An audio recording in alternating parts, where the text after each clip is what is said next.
I'm George Cicala, the president of the St. Anselm Institute, the steering committee of the St. Anselm Institute. And it is my pleasure to welcome you this evening to the first of our public lectures on the 21st year of the St. Anselm Institute. This lecture is possible thanks to the sponsorship, the co-sponsorship of the National Marriage Project, and also of the UVA Work Society, Student Society at UVA. Thank you very much to them for making this possible. We have a great program this year with seminars, reading groups, courses for students, and a public lecture on November 17th, our next public lecture, which will deal with evolution from a Catholic perspective. So I hope to see all of you then. It is now my pleasure to introduce Brad Wilcox, who will introduce our speaker tonight. Thank you, Brad.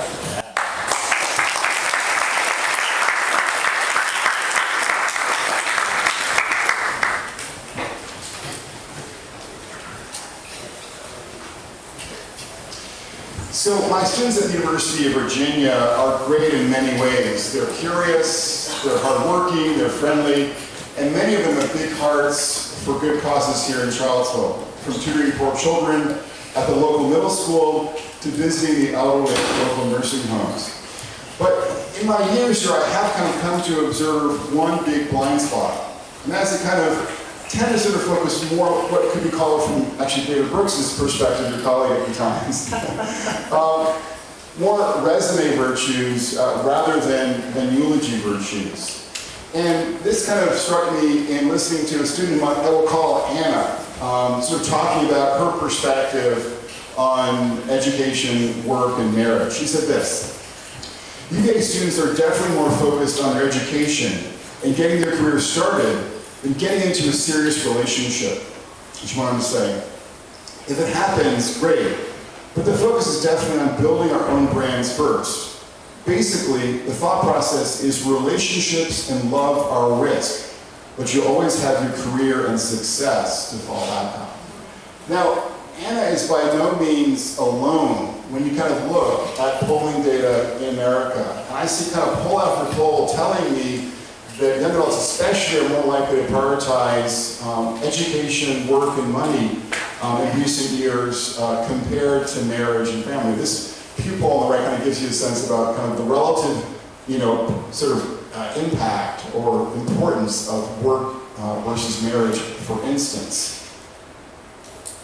What they don't realize, though, my UVA students, many of them, and many adults more generally, though, is that the social science data tell us that yes, things like income and education are predictive, for instance, of being happier in life. But marital status is a much more powerful predictor, as this figure here indicates. And then even more than that, kind of being in a good marriage is enormously predictive of being very happy in one's life. And this particular indicator on the left is also more predictive than how happy you are with your job. So what I'm getting at here is that a lot of young adults, I think, don't appreciate how much family matters, how much marriage matters for their own emotional welfare and for their meaning, direction, and purpose. And why is it that marriage matters? Why is it that family matters? Well, here I kind of would defer to Aristotle, who reminds us that we're social animals. And his perspective tells us that our ties with others, with family, with friends, end up being more crucial to our well-being than what's on our resume. Because these ties, again, lend our lives meaning, direction, and generally speaking, a sense of happiness. And yet, again, we live in a culture where there's a kind of curious silence, particularly for many of our more well-educated, talented, young adults, including here at UVA, where the pop culture, where professors, even parents are kind of encouraging them to focus on what Kay Heimels has called kind of the big career, not recognizing that another crucial life goal, one related to sort of marriage and family, is not just sort of equally, but in the long term, more important. So with that in mind, the National Marriage Project here at UVA aims to educate the public about the importance of marriage and family life, and also to educate students, faculty, and staff here at UVA about the importance of marriage and family. And one way we do that is by hosting people like Ross Douthat to come and speak on family-related topics. So Ross is a columnist for the New York Times and the author, most recently, of The Deep Places, a memoir of illness and discovery.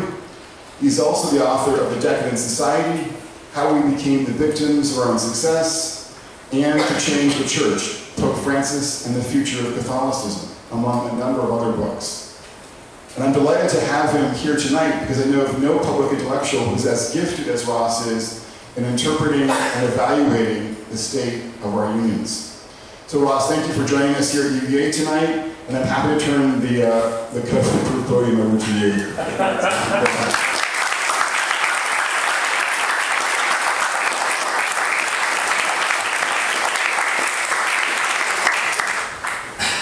Thank you, Brad. I'm going to begin with a ceremonial mask burning. Different events, different part of the speaker circuit. Actually, I'm going to begin by lamenting the fact that in the course of an incredibly brief introduction, you managed to first quote my colleague, David Brooks, and then reference The Social Animal, the title of one of his best-selling books. And I will say that wherever I go as the junior right-of-center columnist, conservative columnist for the New York Times, I always meet people who, I'll introduce myself to them, and they'll ask what I do, and I'll say, I write op-ed columns for the New York Times, and their eyes will go a little blank, and then they'll say, oh, I love that David Brooks. Always makes sense. So that has followed me even unto my own talk. But I will try and exercise the shadow of my my dear colleague and hated rival. So I'm going to talk, as I guess this says, with this image of me that sort of terrifying, a vision of my younger self, but with anyway. I'm going to talk about the family after COVID, and of course, when we originally, I think, talked about doing this event, we sort of had the idea that it would be actually fully after COVID, and I wouldn't be speaking to you from behind this bulletproof shield and so on. So what that means is that all prophecy is vain and foolish unless you're literally called by God to be a prophet. But particularly in the fact that we are not fully even after COVID is sort of a large asterisk that should be applied to just about everything I say tonight. But with that in mind, I'll begin. And thank you all for being here. So before the advent of the coronavirus in the winter of 2020, the American family seemed to have passed, you might say, from a state of crisis into a state of decadence. For about 40 years, from the early 1960s through the early 2000s, the story of the family, and you might say especially the two-parent family, the sort of bourgeois norms of America circa 1955 or so, was one of breakage, division, and dissolution. And then over the last 10 or 15 years, pre-COVID, that story changed somewhat. Instead of a story of families in crisis, the challenge was increasingly that fewer people, fewer Americans, were forming families at all. So that earlier pattern, the crisis of the two-parent family, you could distill into two broad trends. First, the divorce revolution that began in the 60s and peaked in the 1980s when almost half of American marriages seemed to be ending in divorce, a famous statistic that would continue to be repeated long after it ceased to actually be true. Then, from that 80s peak, the divorce rate dipped slightly, but actually remained reasonably stable until around the Great Recession in 2007 or 2008, when it began to fall more rapidly. Then second, you have the rise in out-of-wedlock childbearing, which again began to rise in the 60s, climbed more slowly than the divorce rate, and peaked somewhat late in the first decade of the 21st century, before stabilizing itself and dipping not dramatically but slightly in the last 5 or 10 years. And then you can look at other related indicators of a kind of social crisis around the family, teenage pregnancies, abortion rates, which follow a similar pattern with somewhat earlier peaks and somewhat steeper falls. Now that stabilization and fall, the decline of divorce, the stabilization at least of the trend in non-marital births and child-rearing, are obviously good news, especially from the point of view of something like the National Marriage Project. But that stabilization has been achieved in part through a shift away from family altogether, an age of increasing singlehood and sterility, in which marriage rates have continued to fall. Birth rates, which fell in the 1970s and then recovered somewhat, have plunged to record lows, and there seems to be a kind of alienation between the sexes, such that not just commitment and wedlock and childbearing, but even dating, even casual sex, have entered a period of recession. So this was overall the fundamental pattern when COVID arrived on American shores. And obviously at an event hosted by these fine organizations with Brad presiding, I assume that most people in the audience will look at that kind of stagnation, that decadence, and think of it as a bad thing. But I should note that that's itself a contested question, right? And there's a whole argument related to population, climate change, and all manner of other issues that actually we should look at that sort of stagnation and decadence as a kind of achievement unto itself. And so I just want to bracket that and say I'm happy to get into those subjects in the Q&A. But the rest of this talk will assume that declining birth rates and declining marriage rates are in fact social problems in search of a solution. So anyway, that's the picture of in 2019, 2020, just before COVID arrives. And then you have the pandemic year itself, or again, the first pandemic year, if you prefer to emphasize the negative. And in that time, some of those patterns that I've just described were accentuated. Marriages were understandably postponed. Dating pretty obviously suffered. The birth dearth became a baby bust, with fertility rates swooning further than ever. And as someone whose wife gave birth to our fourth child in a ghost town hospital in April of 2020, unsure until close to the delivery whether I would even be allowed inside with her, I can understand why American couples were not exactly eager to conceive that year. At the same time, there's a long-standing pattern where in times of crisis, couples are more likely to stick together. And that, I think, also showed up in the pandemic year. So divorce rates dropped a little bit further despite all of the unique challenges and stresses of being confined much more than usual with your spouse. So in certain ways, COVID took both sterility and stability and deepened them for a year. But then what about the post-COVID world? What can we expect to happen to family life after the pandemic, whenever after fully and blessedly arrives? So this is necessarily a speculative exercise, though I have the privilege of drawing on a little as yet unpublished data from a paper that Brad and some of his colleagues are putting out, I think, in a couple weeks or very, very soon. You know, set your email alerts or whatever you do for a new Brad Wilcox paper. But so there's some data on American attitudes towards marriage and family right now and how they've changed in the last 18 months, and I will speckle into this discussion a bit later. But just to sort of take a bigger picture view, I think it's worth setting up three possible futures, each of which would build on some trends and tendencies that you can see at work in COVID-era America at the moment. So one possible future is what you might call the decadence deepens scenario. In this future, we'll look back from the vantage point of 2045 or so, wearing full-body hazmat suits to every public event. Now, hopefully not, and recognize that the pandemic took trends that were inimical, I always say that wrong, to family life and supercharged them. So it closed down the real world, throwing everyone deeper into the kind of virtual spaces whose displacement of flesh and blood reality is one plausible factor influencing the retreat from marriage, from family, even sex. It made dating all but impossible and parenting particularly difficult, not just with school closures, but even with the requirement that older relatives, grandparents especially, keep their distance from their children and grandchildren. And I will say that absence of grandparental assistance loomed large in my own household and our COVID-era struggles. It simply removed, canceled, eliminated an extended period of normalcy from an entire generation's life arc. Unfortunately, most of you in this room fall into that generation, and I'm very sorry about that. But 6 months for some people, a year or even 2 for others, depending on where you lived, what the rules were, what kind of choices you made.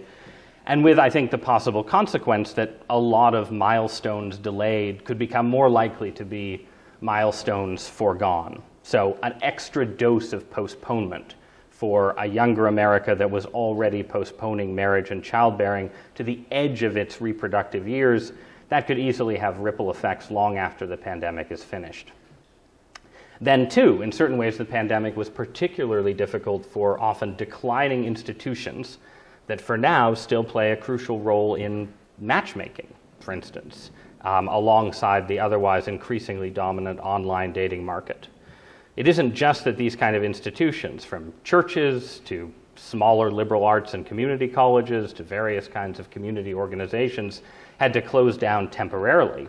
It's that the possible consequences of those closures for budgets and membership and morale and identification could in some cases hasten their outright dissolution over the next 10 or 20 years. So, just to take the particular example of American colleges, because of the pre-existing decline in birth rates, a lot of American colleges are already facing an extended period of financial stress over the next 15 to 30 years. It's hard to see any way that the COVID era hasn't made that, in certain ways, worse.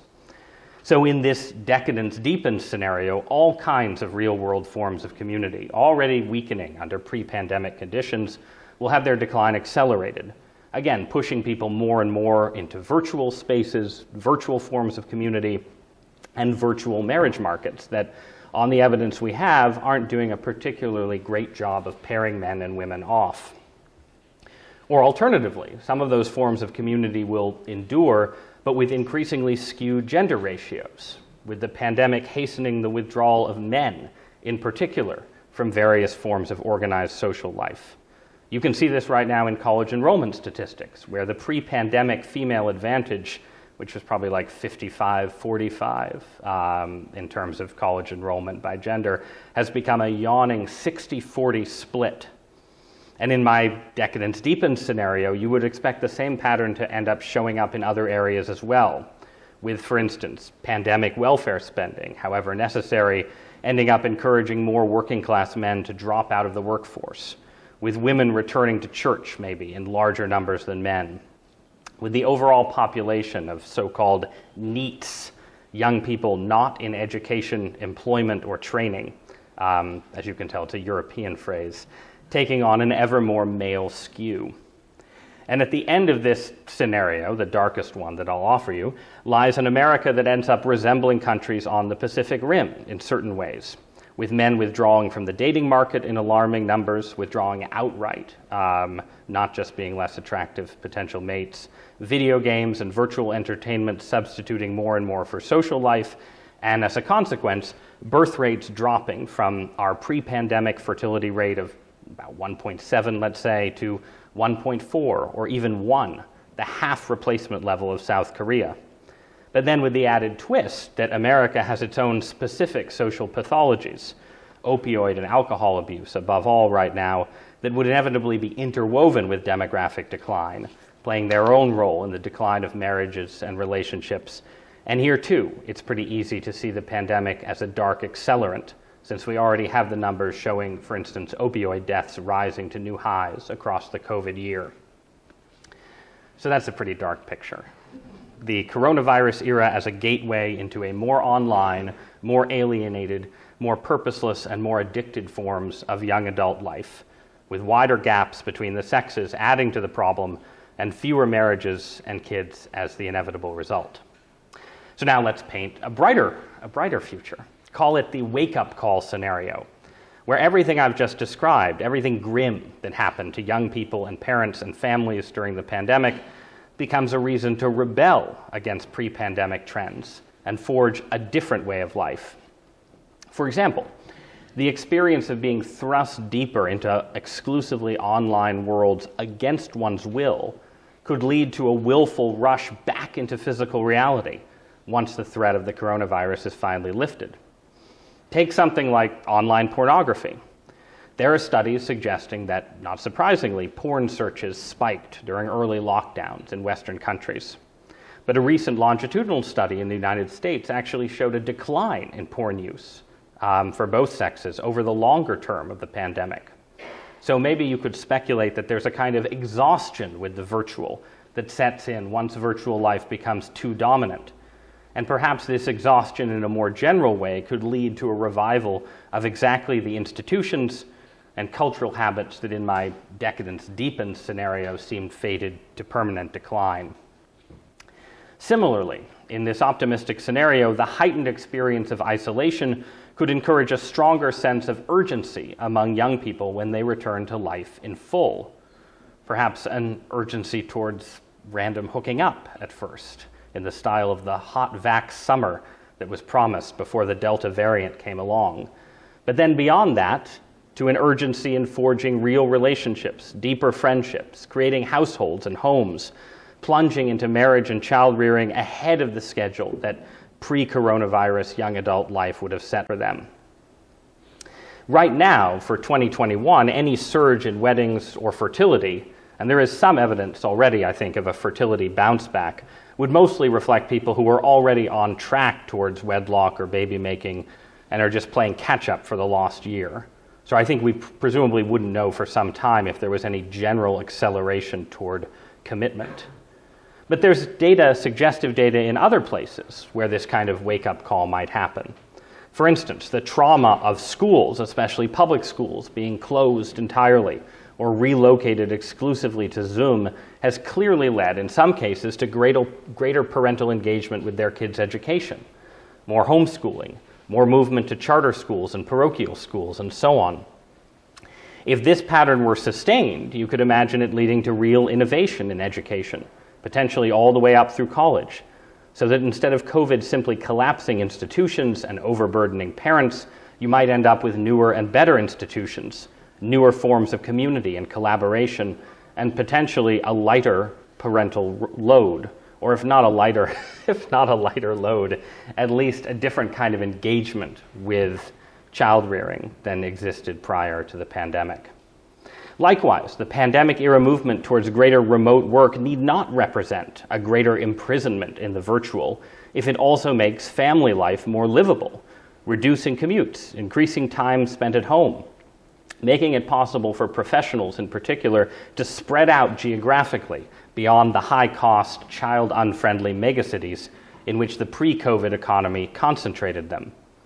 The desire for outdoor space that seems to dominate every story that I read about real estate or hear from my friends could reflect a small version of a larger turn, a turn where simultaneously you have more use of virtual workspaces, but that coexists with a greater appreciation outside work for physical reality, face-to-face interaction, family-friendly space.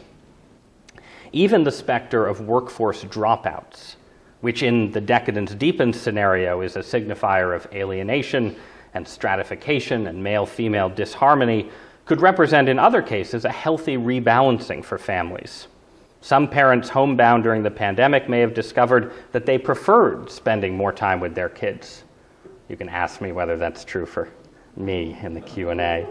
And they may adjust their post-pandemic lives accordingly, choosing part-time work or single-earner arrangements that reduce the workforce roles but actually benefit family formation and family stability. Here, the East Asian comparison might be reversed.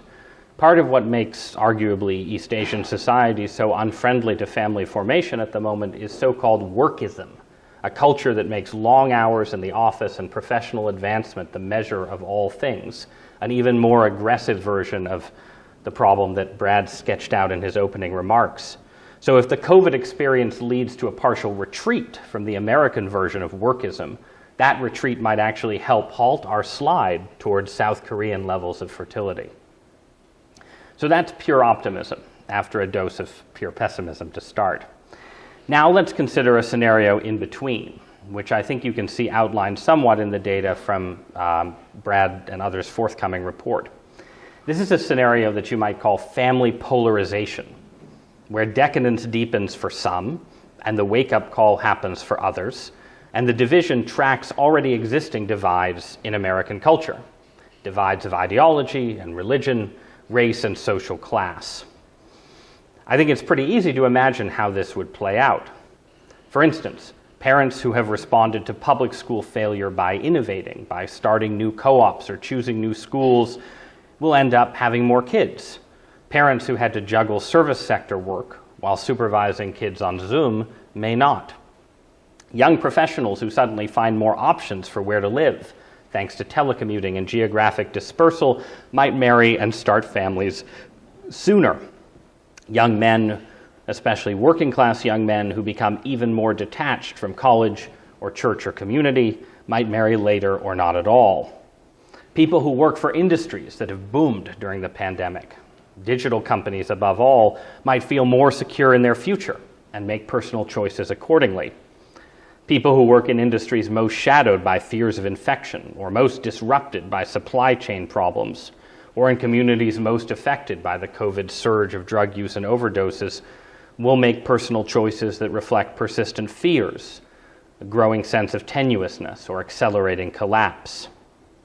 Or just to focus on personal rather than social experience, it might be that people who already had children, who even, like us, had them during the pandemic, and somehow proved their own capabilities and resilience, will be more likely to have more children in the post-COVID future, when it seems, frankly, a lot easier, than childless people for whom parenthood seemed challenging already, but seems much more challenging now and almost unimaginable, knowing what kind of disasters can fall upon society. And I think that possibility shows up in Brad's very interesting data. Again, it's all provisional, a snapshot of 2021, our not yet post-COVID society. But in the snapshot, there is a modest general decrease in the desire to have children. That would be a decadence deepens indicator, combined with an even more modest increase, a wake-up call indicator, among the unmarried in the desire to be married. But both of those general trends coexist with wide variation across class, religion, partisanship, and more.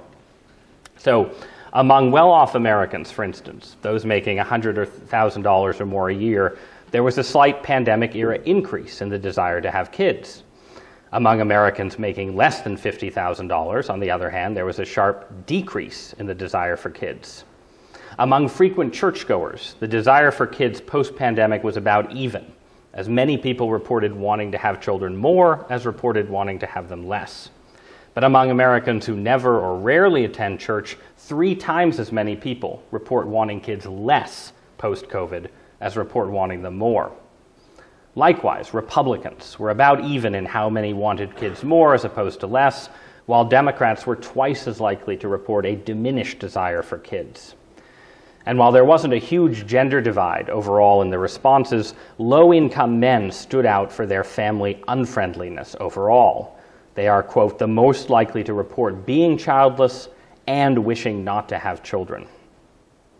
Overall, and I'll just quote the report, for now, it appears that the tumult and turmoil occasioned by COVID has only deepened the greater propensity of the rich, the religious, and the Republicans to move forward with marriage and or parenthood.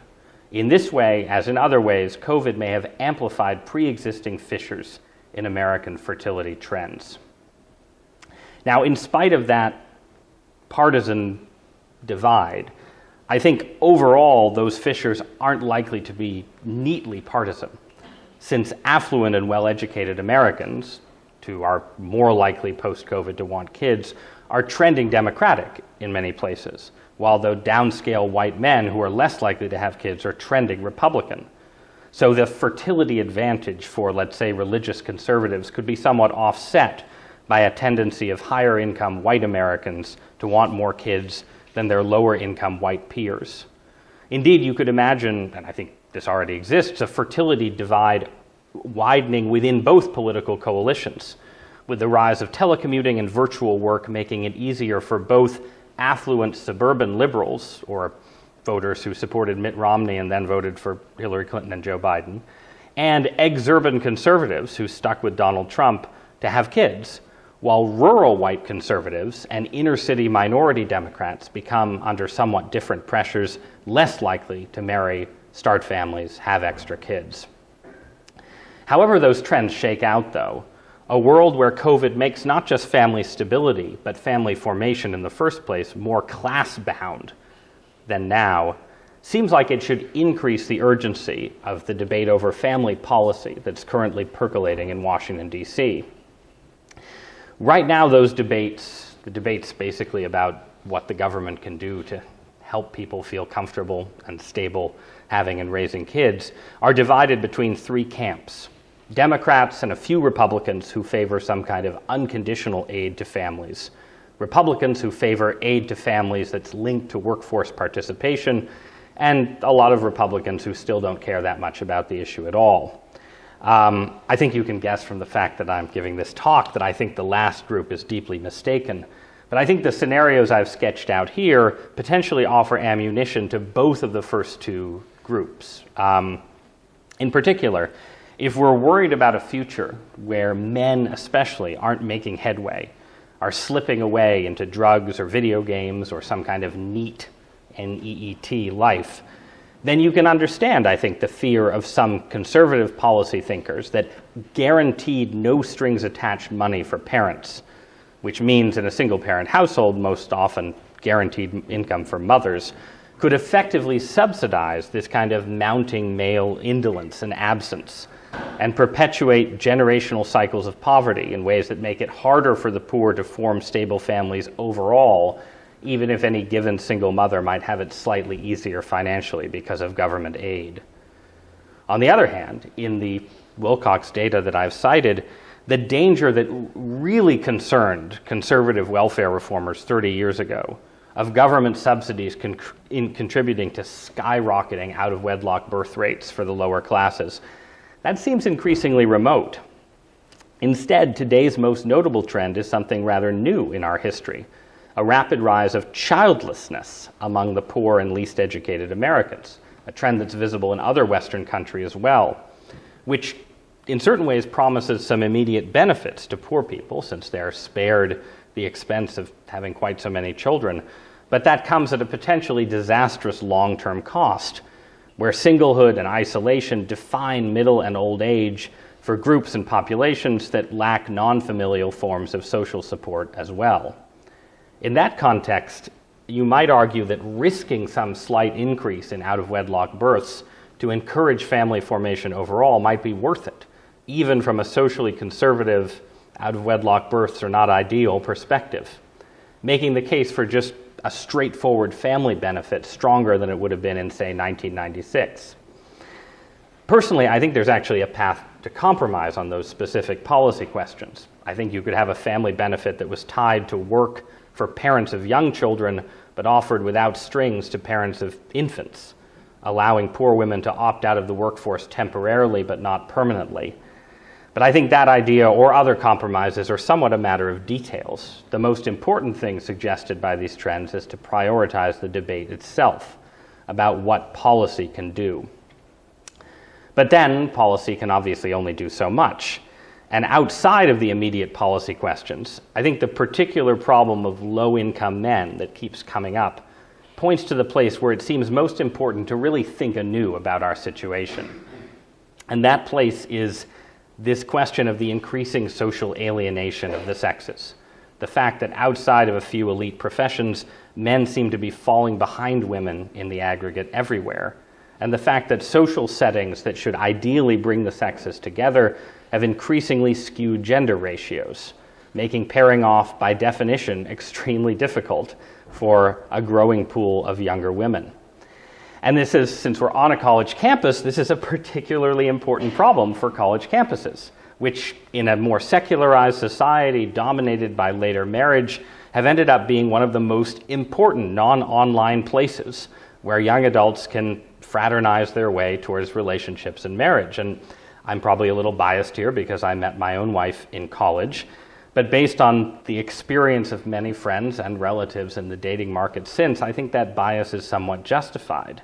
And in a world that sustains 60-40 sex ratios of women to men in academic settings, not only will the kind of male-female relationships that happen leave lots and lots of women out in the cold, I think the dating patterns that you get with those kind of ratios also encourage a kind of, let's be honest, sexual entitlement among the men who do show up on campus, making the sexual marketplace more toxic and less likely to lead to real commitment. I think ideally, in-person romantic culture should avoid or minimize some of the problems that seem to plague online dating. The winner-take-all tendency in who gets swipes and messages, the particular advantages, apparently, for higher status men that seems to inspire so much agita and certain darker ideas, too, among men who perceive their own status or desirability to be too low to attract a mate. The simple bias towards casual encounters and against commitment that's almost inevitably created by apps that need long-term customers, not happily married former users. But an in-person romantic culture that has almost 2 women for every man seems like it will just end up recreating those pathologies and adding others of its own. Now, obviously, hitting some kind of perfect gender ratio probably can't be the primary goal of the University of Virginia, or other places like churches where similar dynamics may apply. But I think in a world of low fertility rates and this kind of romantic recession, the people in charge of institutions like UVA and sort of up and down the levels of academia do actually need to reckon with the really important role they play in socialization and ultimately mating, and the dangers of forms of socialization that lead to the alienation of the sexes from one another instead. And I think then the wider culture needs to reckon with the question of whether there might have to be a kind of 21st century inversion of the old pre-1960s dynamic where men with more education regularly married women with less. If you assume especially that some of the men who are avoiding or dropping out of college are doing so for sound economic reasons and finding more employment and money in skilled trades, what would then need to be the social patterns that successfully brought those men together with women who've gone through the socialization patterns of a college education? It's a question that sort of gets brushed at in a lot of discussion, but I think has not even begun to be adequately addressed. Although I think the fact that one of the 2 romances in the new best-selling Sally Rooney novel brings together a best-selling novelist kind of transparently based on the author herself and a warehouse worker is kind of an interesting cultural data point. But then anyway, lurking behind all of those issues is the biggest question of all. What actually does a healthy and attractive masculinity look like after the sexual revolution, after deindustrialization, after a certain amount of secularization, after Me Too, after the pandemic? And maybe no less important, what kind of healthy femininity could evolve to match with it? I think that question has been sharpened by the COVID era, but I don't see anything in the events of the last year and a half that suggests a certain answer. But if you want to actually solve the decadence of the American family, I think that the alienation of the sexes is ultimately the crucial underlying problem. And just as soon as I figure out the answer, I'll let Brad know and the National Marriage Project can have me back. But for now, I think I'll leave things there and we can have a discussion. Thank you all so much.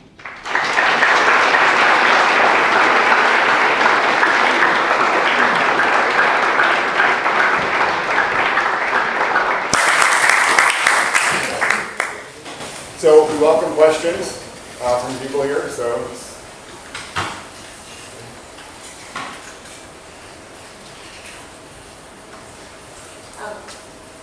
I've recently read that there are increased out-of-wedlock births from college-educated women. Yes. Do you have, I might have been, or I don't know. Do you have thoughts about that and how that plays in?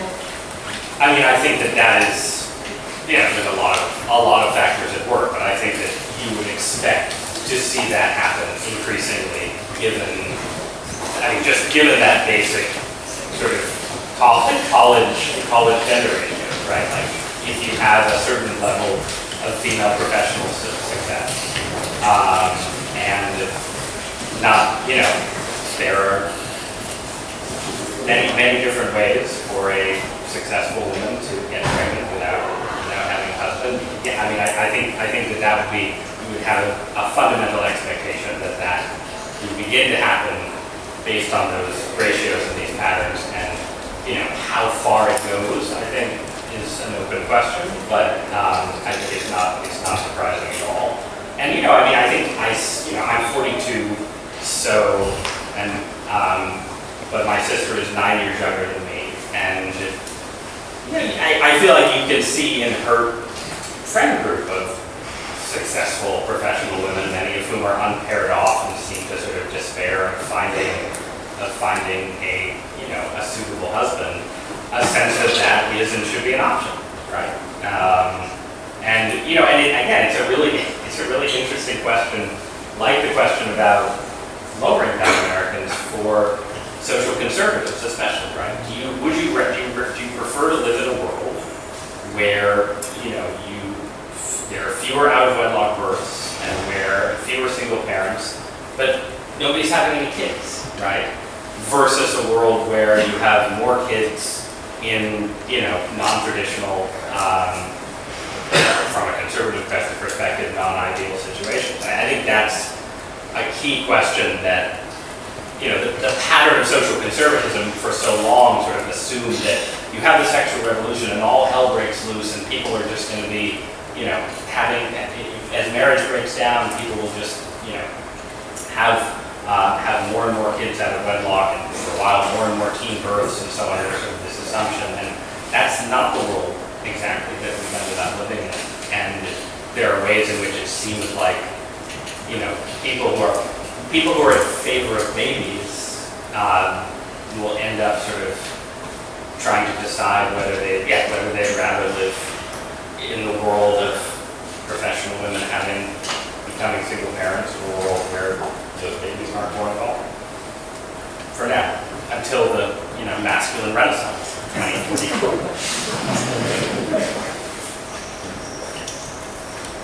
In your optimistic or partially optimistic prediction, you said that you could foresee some people going to institutions and certain people deciding to successfully pair off at institutions.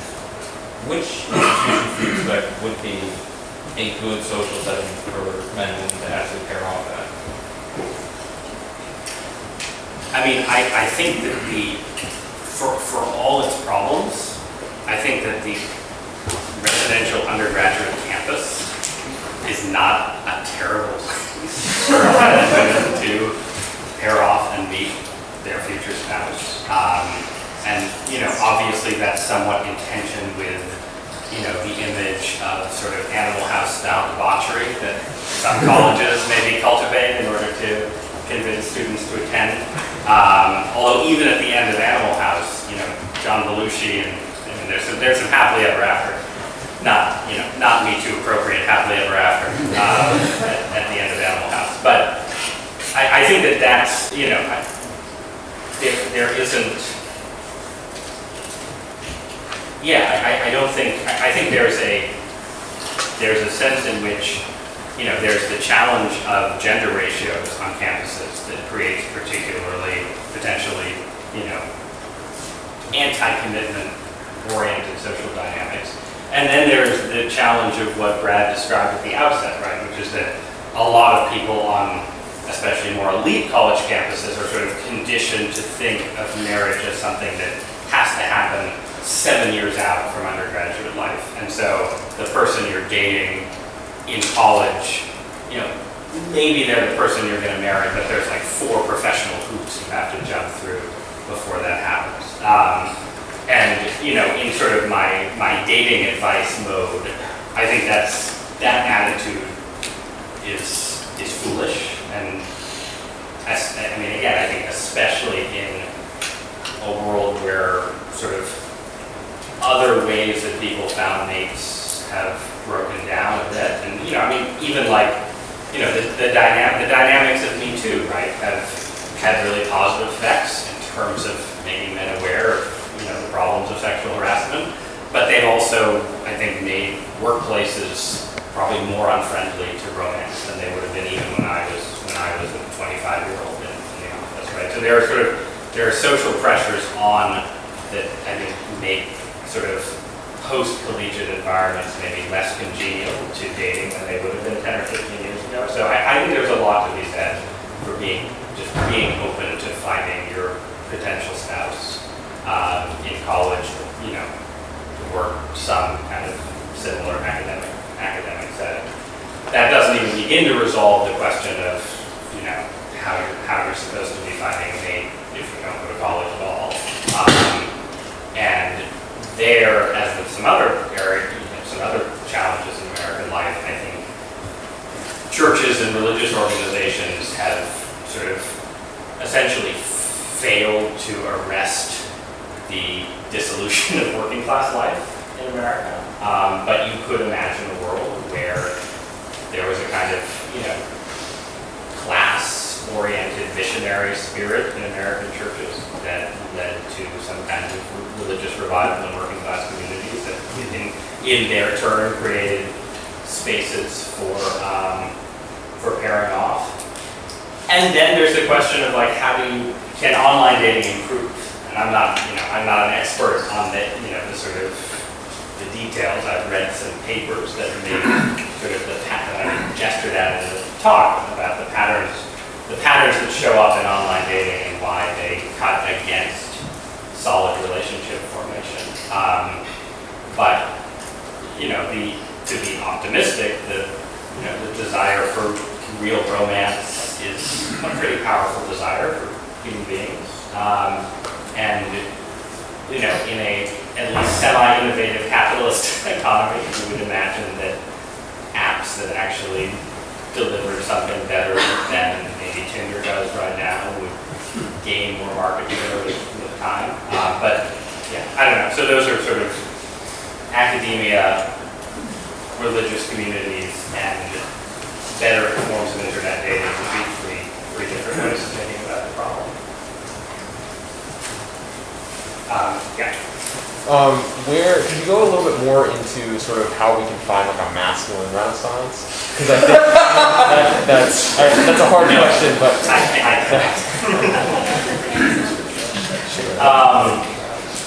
yeah, that's the hard question, which is why it wasn't in the assignment.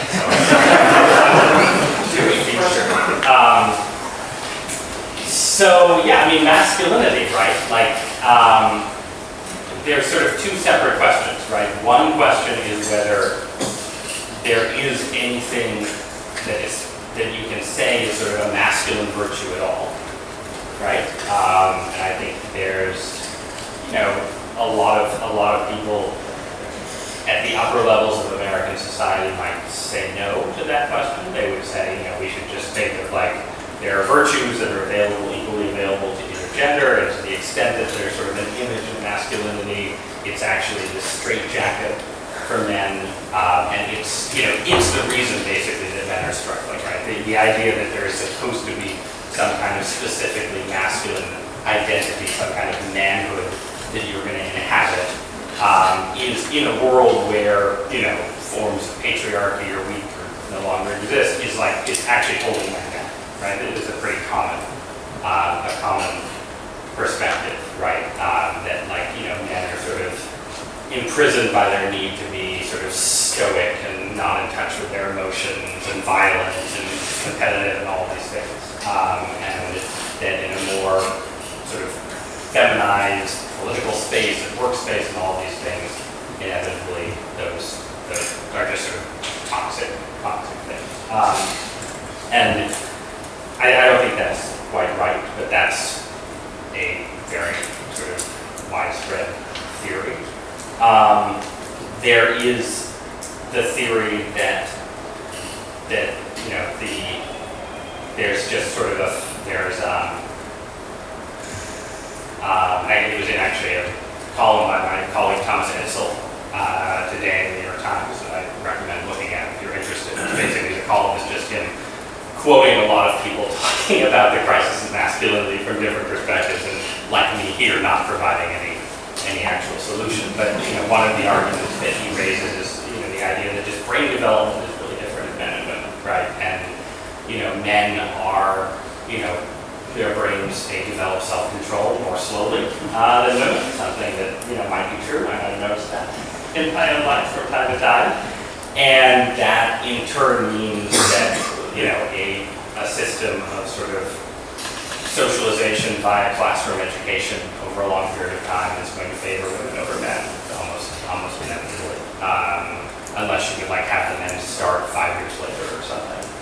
And since that's the kind of educational system we have, right, that the control that you exercise over your sort of overly testosterone-infused self is both what makes you a better child, boyfriend, husband, father, and potentially a better student and participant in society.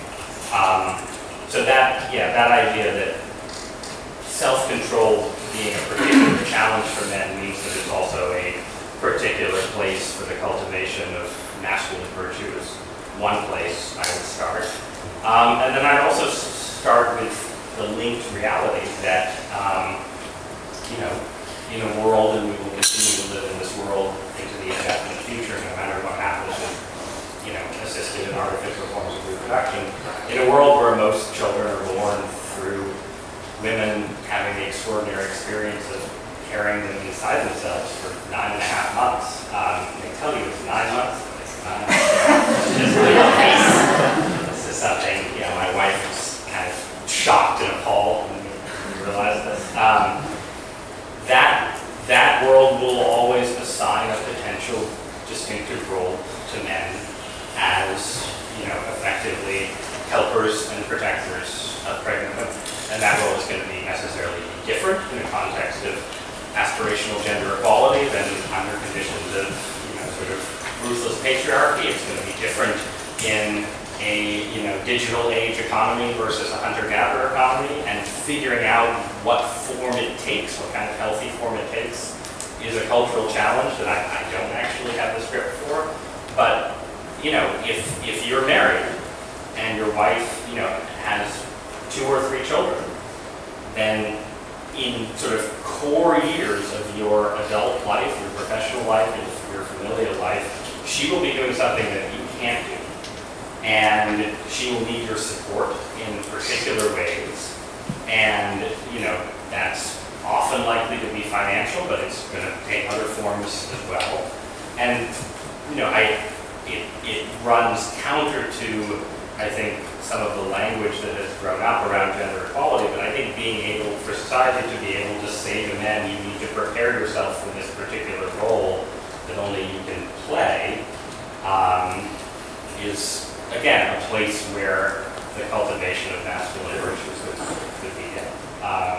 So those are, how's that work for you answers? Yes. I'm glad you called me because I have a follow-up related to that question. Regarding homeschooling and the increase in homeschooling, I'm curious if you have any, in the spirit of thought experiment, any thoughts about how homeschooling could contribute to a protective around a masculinity renaissance of some sort. So, repeat the question. The question is about the potential growth of homeschooling, but also specifically what it might contribute to a healthier culture of masculinity. Yeah. First, I'll say, I joked about whether my wife and I felt closer to our children during the pandemic. We definitely did. But after the pandemic experience, I'm in awe of people who actually homeschool, right? I personally find homeschooling less imaginable in certain ways than I did before we had to sort of attempt it in certain ways. And I think I think the ideal educational innovation is one that sort of takes some of the virtues of homeschooling, but makes them accessible to an array of parents who don't have those kinds of full tilt booty capacities. So that's sort of one remark on the subject. But I think on the dynamic in,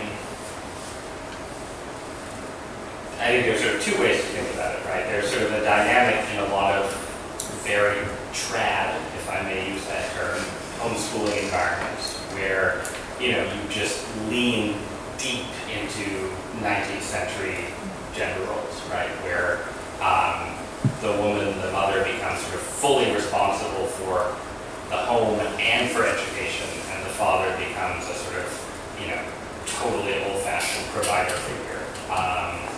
And yeah, I think we see that dynamic a lot, and obviously that is sort of, that's the trad answer, right, to your question. It's like, yeah, men should be in marriages where the home belongs to their wife and they're, just sort of out in the world providing for and protecting the family.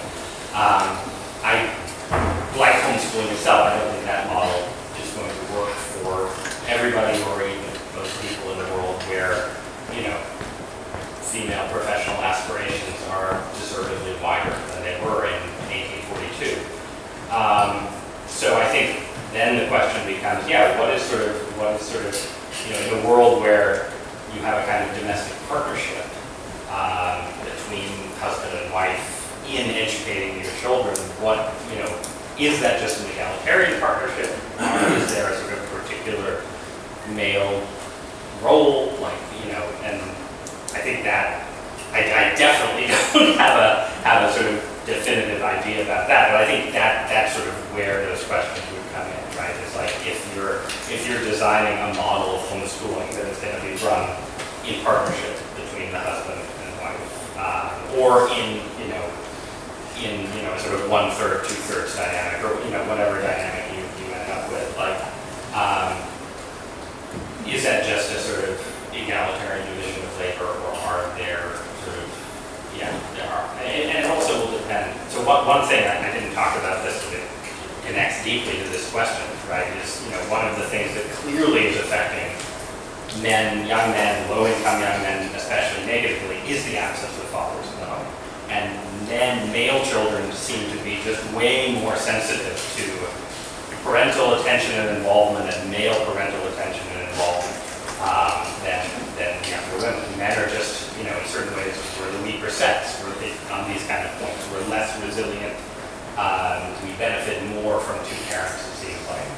And that too then plays into it. It's like, if you're raising girls versus if you're raising boys, the father may end up playing a somewhat different role. We have 3 girls and a boy, and in my, to the extent that we're doing education, my job is to teach the boy about war, because that's all he cares about. He's 5 years old, and my wife, who comes from a family of all girls, really has no preparation for this. And why does he need to know about the different kinds of swords wielded by the samurai? What is the difference between a scimitar, right, and a broadsword? These are the important questions that I feel like only I can answer, and that is itself maybe the cultivation of masculine virtue. The 6 kinds of pirate. I learned more about Chinese pirates and their junks than I ever thought possible. Anyway. Yes. Mr. Douthat, I just finished reading your other book, The Decadent Society, and if you don't mind me plugging the book a little bit for you. I don't. Amazon.com. A lot of the themes that you talked about that influence the 3 different directions for families, deeper decadence, a wake-up call, or an increase in polarization between the family, you touch also on in that book. Different education rates between the sexes, how a type of liberalism, not in a political, but kind of like in an ideology, are affecting American lives. One thing that I appreciate at the end of that book, though, is that you don't take a fatalistic attitude looking at the way that science, politics, and culture are all affecting America in your analysis. No, you take you challenge the reader to reimagine and actually to dive deeper into what it is that makes America America. You start off by talking about the end of the age of space exploration, and you end by challenging people to reimagine for the stars, to reach for the stars again. I wonder if we can take that, if I could ask you to comment a little bit, by dovetailing a little bit with Brad's introduction to you and talking about happiness. Here, for many young people, the path to happiness begins with a good job and security and stabilization and all the things that are the fruits of having that steady employment. How would you imagine young people diving deeper into what it is that a job might confer, but also to encourage them to reach for happiness that lies more in marriage? So there's a semi-famous chart that,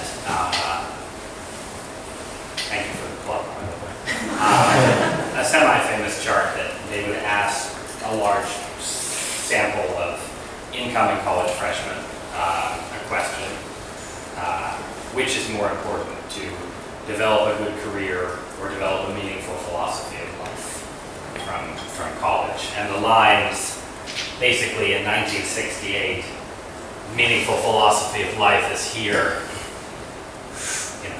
There are different ways to develop meaningful philosophy of life, and career. The man, Robert McNamara, right, is down there, right? And then over the next 30 years, up to the point when I got to college, the lines just go like this. And I think they crossed just a little bit around, just before I was an undergrad in the late 1990s. And as far as I know, they just kept going. I'm not sure where they are right now. I think it would be interesting, for instance, in the age of wokeness, right, and sort of campus activism, to see if the lines have converged again at all.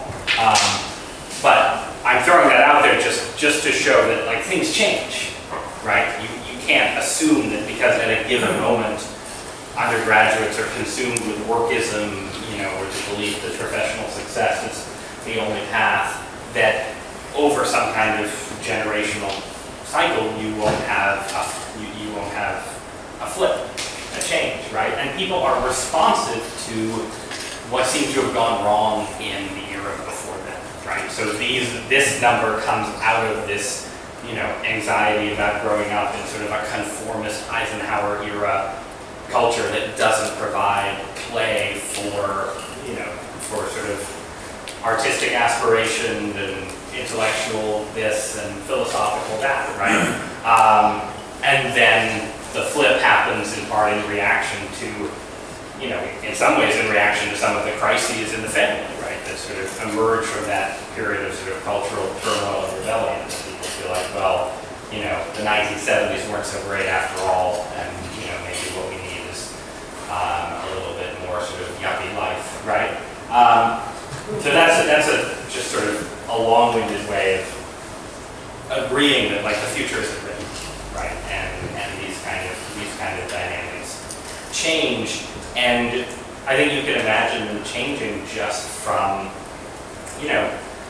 people looking at the problems in the last 20 years of American life and saying, we want something a little bit different. And the trick is to find something different that is itself actually fruitful and sustainable, right? And so, if you look at you can see wokeness on college campuses as a rebellion against sort of peak meritocracy, right? Peak meritocracy, where it really is just the world that Brad described. And I think the world Brad described was more powerful when I was an undergraduate than it is now. And maybe it peaked in its power, either pre-Great Recession or in 2012 or 2013, and then provokes a reaction, backlash. People say, well, that, this has gone too far, and there has to be a somewhat different way to lead your life. And I don't think you want to over-valorize marriage and family per se, right? I think that there is, I think it would be good if finding a spouse was higher than it is for undergraduates. I think finding a meaningful philosophy of life is also really important and valuable. But yeah, I I think change comes out of generational experiences of sort of seeing how particular trends have worked out and reacting against them. And I don't think we've found our way to a perfectly healthy reaction against either peak meritocracy or what I'm calling decadence. But I think there is a strong sense, at least, that something has gone somewhat wrong, and that you need a fuller moral life, a fuller human life, maybe, than the system as it exists is actually delivering. So that would be an attempt to strike a note on. Maybe one more question, gentleman right there, Douthat. Right. Yeah, good. So how much do you think the various forms of social dysfunction we talked about have to do with the fact that our brains are all rewired by the iPhone? And to me, like, I think that that's probably at the core of it. So, and if you think that's the problem or part of the problem, is there anything to do about that? Because it's obviously a collective act problem. Yeah, no, that's a really, so the question was how much of this trend shift in the last 15 years reflects the fact that we've been living for 13 of those years with 14 now, with these in our pockets, rewiring our brains.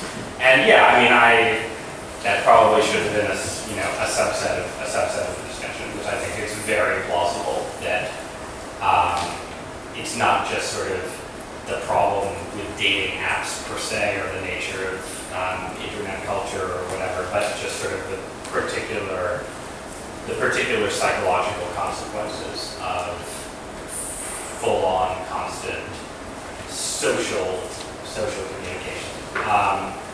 And there, I mean, I think fundamentally you need a kind of strong, probably non-political social resistance to some forms of technology that right now, exists in embryonic form in the honestly highly educated upper class, right? The parents in Silicon Valley sending their kids to Waldorf schools and stuff.